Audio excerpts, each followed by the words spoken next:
wood's not great, it's a cheap pine or poplar or something. I'm just finishing off by just curving over these corners. Be a bit leery because this end piece here snapped off. So I'm not going to do that bottom edge yet, because it's time to finish off. So things to remember when sanding: if you've got something square and you want to keep it square, use a block or a solid sanding board, so you keep working at a flat angle and keep it flat as much as possible. And just go gradually, just gradually work a little bit. This is not going to have a great finish to it, but it's going to be inside the box, not going to matter. So all the drawers are done now. There's a couple that need kind of remedial filling, and I'll get round to those later. We're doing each job in a kind of logical order so that you can then work around to the next thing. So this is full of dust and stuff, but it's going to get full of even more now. So a similar idea. You're going at a gentle inward angle so you can bevel these edges in. You want to make the wood slanted, not cut away so much that you can see the wood underneath. So that makes sense. So again, I've got my nail files.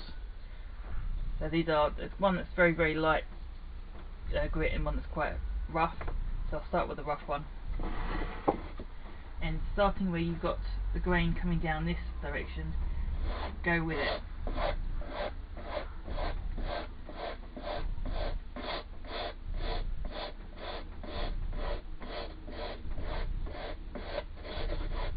Don't seesaw, just cut on the way down. That's what you're supposed to do when you're doing your nails. Cut in one direction, because if you do it when you're pulling up, you're more likely to snap them off. Don't have any of these, or you're too manly to go out and buy some. Bit of sandpaper stuck on a bit of wood does the job. You just need something that's got a flat back to it that you can push against. Right, after all that time getting a finish on this, I'm now going to ruin it, which is slightly alarming. I've drawn out my design using some chalk pastel that will just wash off when I'm done. So I've got cutting bit on my Dremel. I'm actually going to lay this flat now because I don't want this to move too much whilst I'm working, so you'll be able to see. Now the idea is to make a channel which is just wide enough to put in a line of beads, or diamante, probably beads actually. I don't want it to be too bling. So let's turn on the Dremel.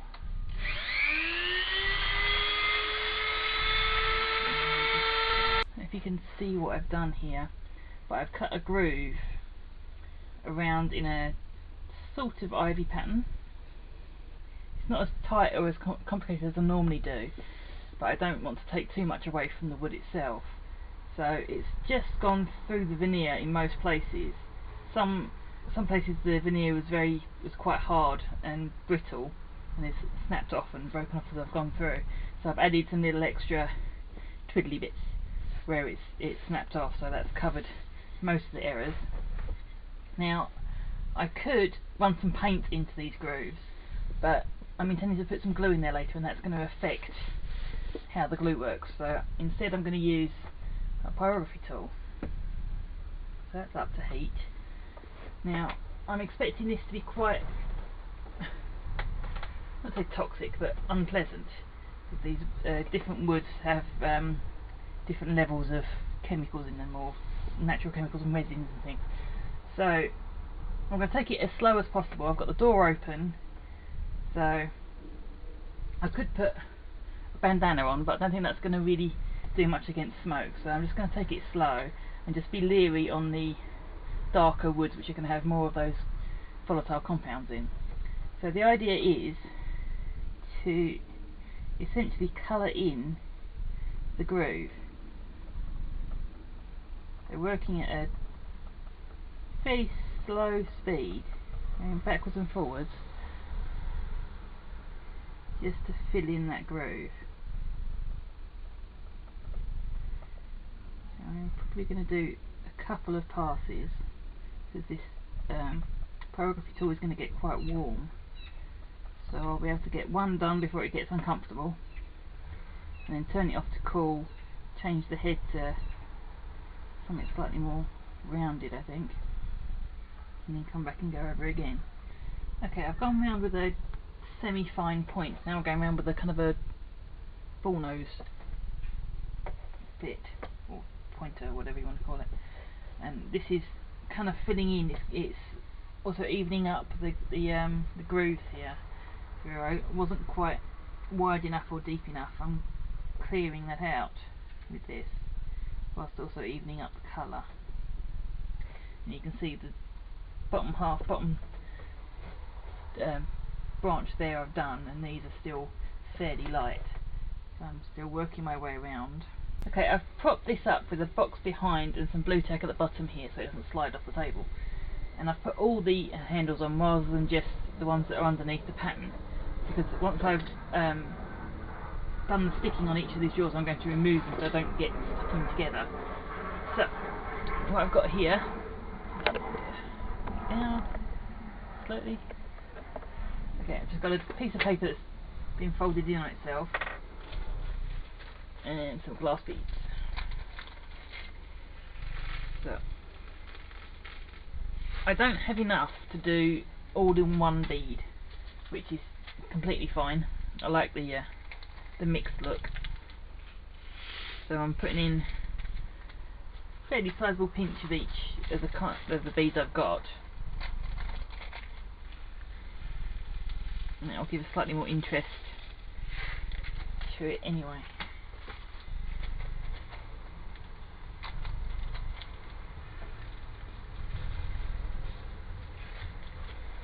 So again, I'm trying to be random as much as possible. So give them a quick mix up, and I've noticed that I don't have quite enough of these, so I'll add some more.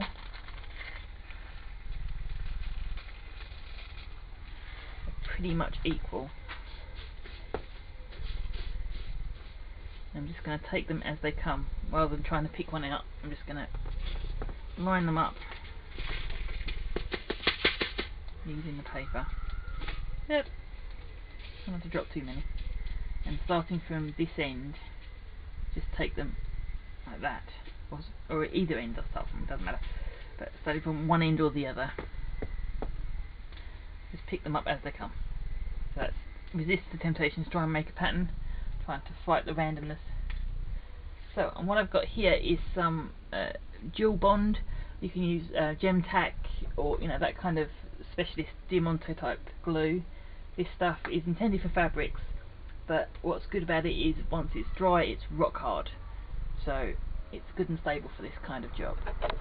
Right, so I'll move you back here so you can see better. Right, so I'm going to start in this top corner, and I'm going to start from this very top end. I may remove the handle, probably not actually, I can just lift it out of the way. So here goes. Trying to get as thin a bead of glue as possible. Get some out of the bottle, because hang on a second.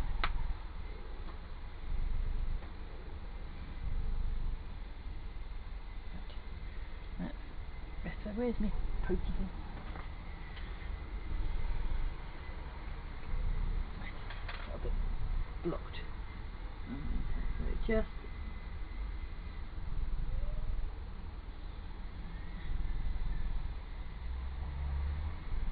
not really working. That's an awful lot. Yeah. Right.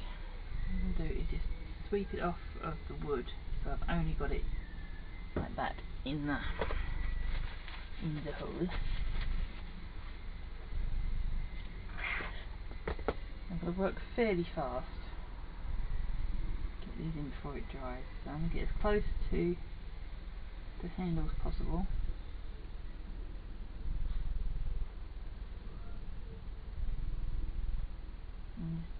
in the bead.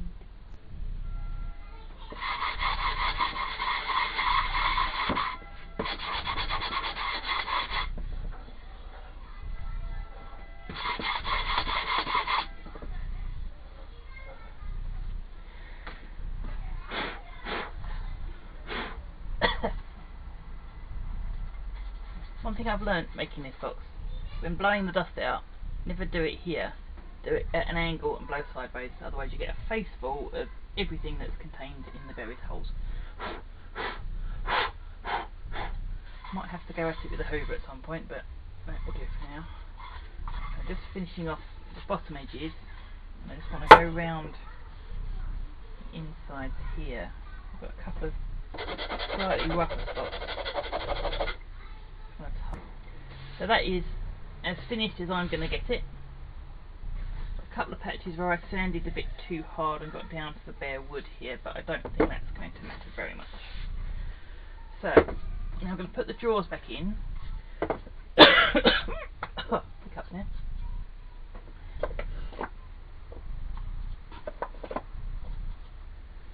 Next job for those is just going to be some lining.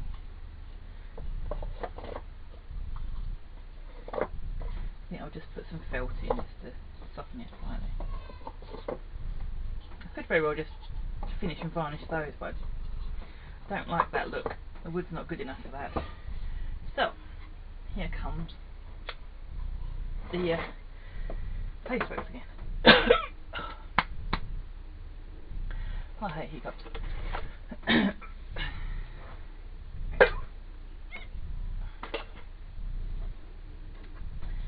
So this time I'm going to be really quite generous with it. And then leave it for 20 minutes or so before I buff it out.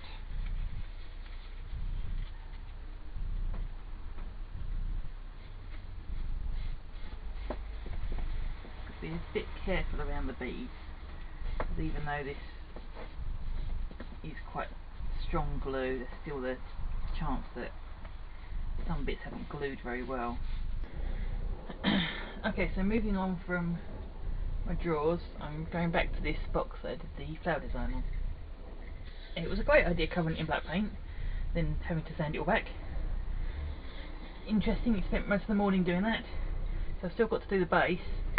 At the top here I've sanded back as far as I possibly can. Got to the point where these corner bits are starting to get down to the bare wood, so I can't sand anymore. But I like the kind of got patina that's created there, so I'm going to stick with that. And to make these a little bit different to my other hexagonal boxes, I'm going to put a few layers of veneer just in between the boxes, and in between the lid and the base, just to give it a bit of interest around the middle. And I'm not going to put the hinge back on. I think I'm going to stick in a dowel and make it a swivel opening. So that should make it a bit different to my normal boxes. So I have to say that doing veneer work has been quite heavy on the stocks of masking tape. As it is, I've got a box of 150, so I'm not that concerned, but anyone else might find their money going to masking tape rather than anything else. I keep these to stick things on when I'm varnishing anyway, so they're not going to go to waste.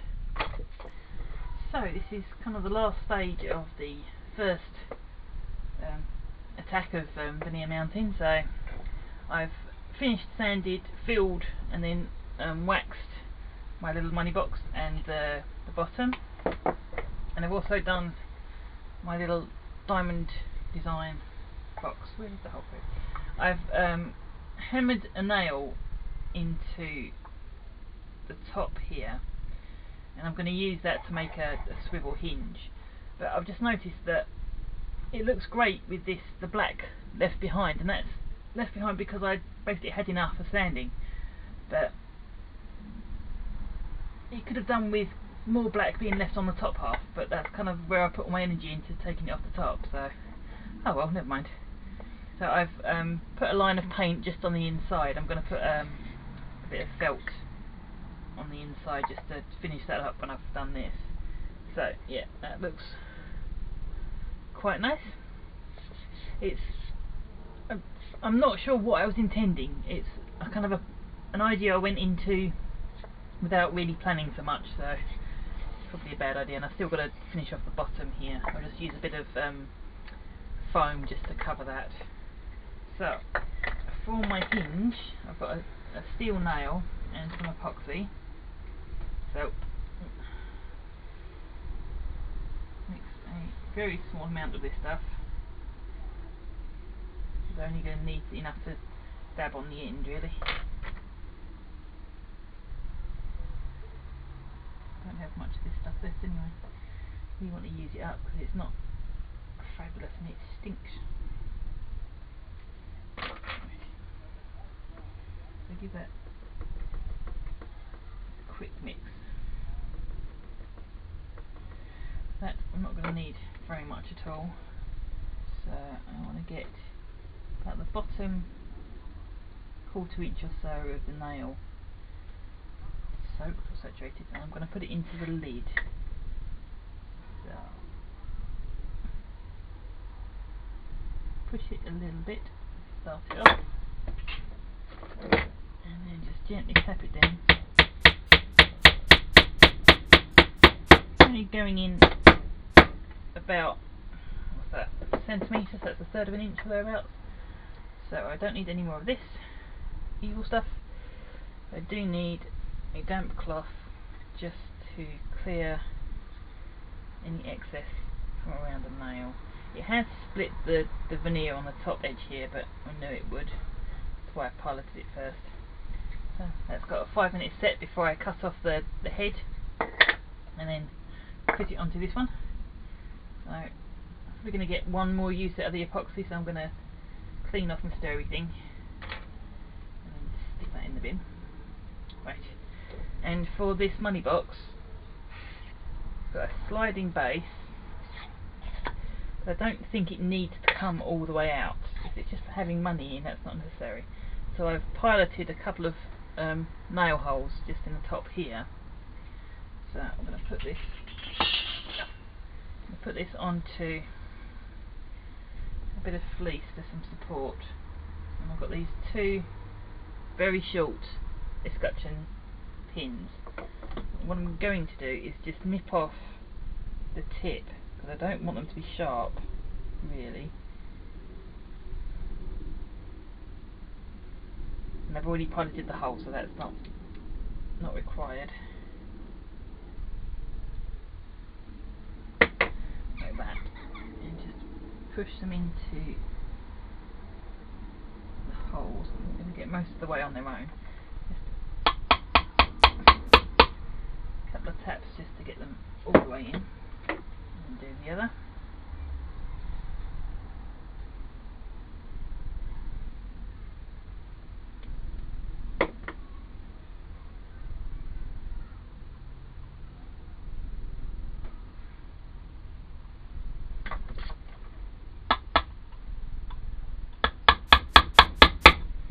So sitting flush.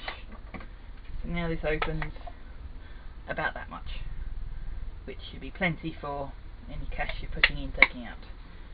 So there, that one's finished. The other one just needs some felt lining and I'm done. So that's my first go at veneer mounting. I've still got a huge bag of veneer scraps to start on before I get on to anything else.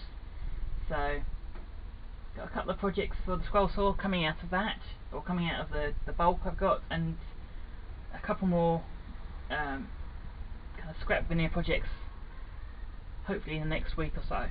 So yeah, keep your eye open for those. If you've got any suggestions for my huge mountain of veneer, please by all means let me know.